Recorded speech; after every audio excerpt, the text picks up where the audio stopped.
শাশুড়ির এসব কথা শুনে দু চোখ দিয়ে অঝোর ধারায় অশ্রু বর্ষণ হতে লাগলো রুমির। লজ্জায় কান দুটো লাল হয়ে গেছে তার। মাথা নিচু করে দাঁড়িয়ে থাকলো সে। তার আর কিছু বলার নেই। এমন সময় রাহেলা বেগম তার বালিশের কাছ থেকে একটা খাম বের করে ছেলের দিকে এগিয়ে দিলেন। রাশেদ নিঃশব্দতায় তার মার হাত থেকে খামটা খুলে নিয়ে দেখলেন কাগজের উপরে মোটা অক্ষরে লেখা আছে ডিভোর্স পেপার। রাশেদ অবাক হয়ে মায়ের দিকে তাকালেন। তার মা বলে, তুই তো জানিস তোর বড় মামা একজন উকিল, আমি তার মাধ্যমে দিয়ে এই ব্যবস্থা করেছি, তুই এক্ষুনি রুমিকে ডিভোর্স দে। আর ও কাল সকালে ওর বাপের বাড়ি চলে যাক। এমন বাজা মেয়ে ছেলেকে আমার দরকার নেই। আর এরপর দেখে শুনে একটা মেয়ে দেখে তোকে বিয়ে করিয়ে দেব। আর আমার সিদ্ধান্তের বাইরে যদি তুই একটা কথা উচ্চারণ করিস তাহলে তুই তোর মার মুখ দেখবি, বলে দিলাম। রুমি এসব শুনে ধীরে ধীরে পিছাতে পিছাতে নিজের রুমে চলে গেল। নিঃশব্দ থেকে এবার সে উচ্চ সুরে কাঁদতে শুরু করলো। সে যে ভয়টাই পেয়েছিল সেটাই সত্যি প্রমাণ হলো। প্রতিটা কান্নায় উচ্চ শব্দে অসহায়ত্বের হাহাকার ও না পাওয়ার বেদনা বেরিয়ে আসছে তার বুক চিরে। দীর্ঘ এই সময়ের দাম্পত্য জীবনের সমাপ্তি যে কত বেদনা তার রুমিকে দেখলে কিছুটা হলেও আন্দাজ করা যায়। ভালোবাসার বিয়ে ছিল তার। মামাতো ভাইকে রিজেক্ট করে প্রিয় মানুষটার হাত ধরে এসেছিল এই বাড়িতে। এতে রুমির পরিবার সহ রায়হান মামাতো ভাইও খুব কষ্ট পেয়েছিল। হয়তো সবাই ঠিকই বলে আপনজনদের কষ্ট দিয়ে কখনো সুখী হওয়া যায় না। তাই তো তার এত ভালোবাসার মানুষটাও আজ নিস্তব্ধ হয়ে বসে আছে। মায়ের এত বড় সিদ্ধান্তের বিপরীতে একটা কথাও বললেন না তিনি। সারা রাত এভাবে কেটে গেল। রাশেদ রুমে আসেনি। রুমি কাঁদতে কাঁদতে বারান্দার দেওয়ালে মাথা ঠুকতে ঠুকতে কখন ঘুমিয়ে গেছে তার মনে নেই। সকালে ঘুম ভাঙতে দেখতে পেলেও সে বারান্দার দেওয়ালে হেলান দিয়ে ঘুমিয়ে আছে। তাড়াতাড়ি উঠে সে দাঁড়িয়ে গেল।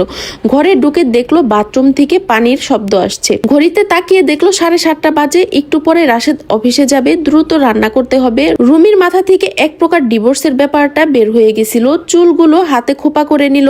ঘড়ি থেকে নজর সরাতে গিয়ে এক জায়গায় নজরটা আটকে গেল, আর সেটা হলো ডিভোর্স পেপার। ওয়ার্ডরোবের উপর পেপারটা ওয়েট দিয়ে চাপা দেওয়া। ডিভোর্স পেপারের স্বাক্ষর অংশে রাশেদের সিগনেচারটা জল করছে। মুহূর্তের মধ্যে মাথা ঘুরে উঠল রুমির।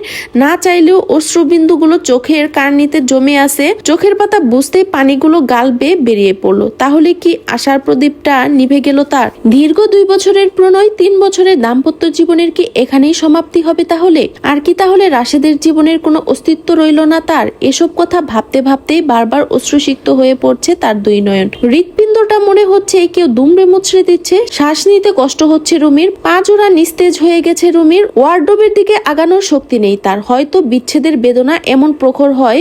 এমন সময় ওয়াশরুম থেকে বেরিয়ে আসলো রাশেদ। গাড় ফিরিয়ে রুমির সেদিকে তাকাতেই দুজনের দৃষ্টির আদান প্রদান ঘটলো মুহূর্তে। রাশেদ বেশিক্ষণ অপেক্ষা করলো না। দৃষ্টি সরিয়ে তৎক্ষণাৎ আলমারির দিকে অগ্রসর হলো। সে হয়তো রুমির থেকে নিজেকে গুটিয়ে নিতে চাইলো। জামা কাপড়গুলো নিয়ে রুম থেকে বের হতে গেলেই রুমি হাত চেপে ধরে টেনে এনে তার সামনে দাঁড় করায় এবং বলে, কোথায় যাচ্ছ তুমি? আমার প্রশ্নের উত্তর না দিয়ে এখান থেকে এক পাও নড়বে না। আর এভাবে অপরাধীর মতো এদিক ওদিক দৃষ্টি দিচ্ছ কেন? কোনো অপরাধ করে ফেলছো নাকি? যদি করে থাকো তাহলে আমার চোখের দিকে তাকিয়ে কথা বলো। রাশেদ ইতস্ত করে রুমির থেকে হাত সরাতে ব্যস্ত হয়ে পড়লো। আর যেন রুমির শরীরের শক্তি দ্বিগুণ হারে বৃদ্ধি পেয়েছে। রাশেদ রুমির হাত থেকে নিজের হাতটা কিছুতেই ছাড়াতে পারছে না। রুমি হাতটা আরো শক্ত করে টেনে ধরে রক্ত চোখে রাশেদের দিকে তাকিয়ে বলল, বললাম না চোখের দিকে তাকিয়ে কথা বলো।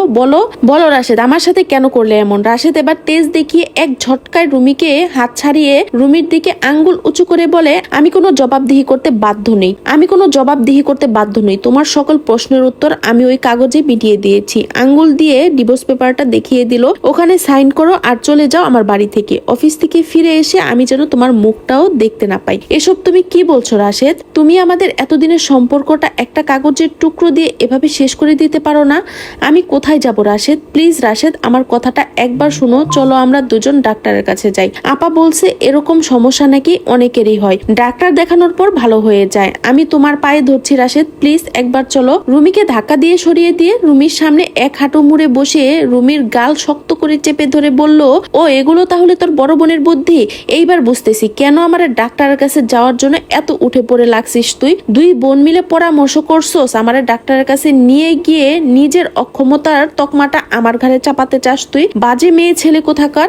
আম্মা ঠিকই বলছে, তোর মতো মেয়েকে যদি বিয়ে না করে অন্য কোনো ভালো ঘরের মেয়েকে বিয়ে করতাম তাহলে এতদিনে 3টা বাচ্চার দরকার নেই, অন্তত একটা বাচ্চা আমার ঘরে থাকতো। আর তোর নাকি বাপের বাড়ির কারোর সঙ্গে সম্পর্ক নেই, তাহলে তোর বড় বোনের সাথে এত পরামর্শ আসে কোথা থেকে? যা বের হ আমার বাড়ি থেকে, তোর বোনের বাড়ি গিয়ে সলা পরামর্শ কর, এসব আমার বাড়িতে চলবে না। রাশেদ কথাগুলো বলে রুমিকে ধাক্কা মেরে মেঝেতে ফেলে দিল। রুমি এবার না পেরে রাশেদের পা জড়িয়ে ধরলো, বলল, এমন করো না রাশেদ, আমি কোথায় যাব বলো? তাদের সম্মানের কথা না ভেবে আমি তোমার কাছে চলে এসেছিলাম, এখন আমি কোন মুখে তাদের কাছে যাব? প্লিজ এমন করো না, একবার ডাক্তারের কাছে চলো, আল্লাহ সব ঠিক করে দিবে। রাশেদ এবার রুমির চুলের মুঠি টেনে ধরে বলল, চুপ, একদম চুপ, আর একবার ডাক্তারের কাছে যাওয়ার কথা উচ্চারণ করলে তোর এমন হাল করব যে সত্যি এবার তোকে ডাক্তারের প্রয়োজন হবে। আর কোথায় যাবি মানে? যে তোকে এরকম পরামর্শ দিছে তোর বড় বোনের বাড়ি যা।